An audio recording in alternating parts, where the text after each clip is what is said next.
Now, in the past, I've done a lot of videos on what to do for estrogen dominance. But in this video, we're going to talk about what to do if you are low on estrogen. Okay, let's say you're postmenopausal or you just have low estrogen. These are some of the symptoms: hot flashes, thinning hair, breast atrophy, vaginal dryness, depression, UTIs, loss of collagen. So you do not want to do a low-fat diet. You want to do the ketogenic diet. That's a higher fat diet. Cholesterol is needed to make estrogen. All right, number 2, boron. This is a trace mineral which is very, very important in maintaining normal cholesterol levels. And boron will just help balance estrogen, whether it's too high and needs to come down or too low and needs to be brought up. All right, herbal remedies that will increase estrogen: black cohosh, fennel, wild yam, and a very special herb from Thailand, Puraria mirifica. All right, next thing is fasting in a low-carb diet. Why?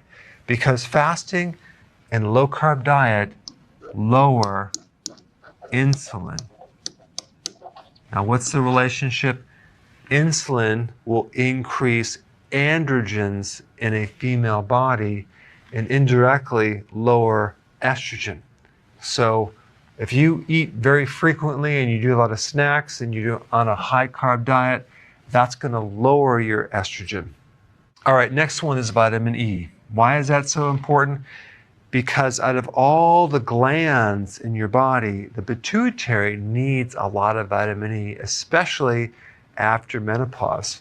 So if you're deficient in vitamin E, you may not produce the hormones that signal the ovaries and the adrenal to make estrogen. If you're going to get vitamin E, make sure it's not just a synthetic version. You want the tocopherol and tocotrienol complex together. This can actually greatly help someone. Next thing is adjust your stress levels. If you have high levels of stress, you have high levels of cortisol.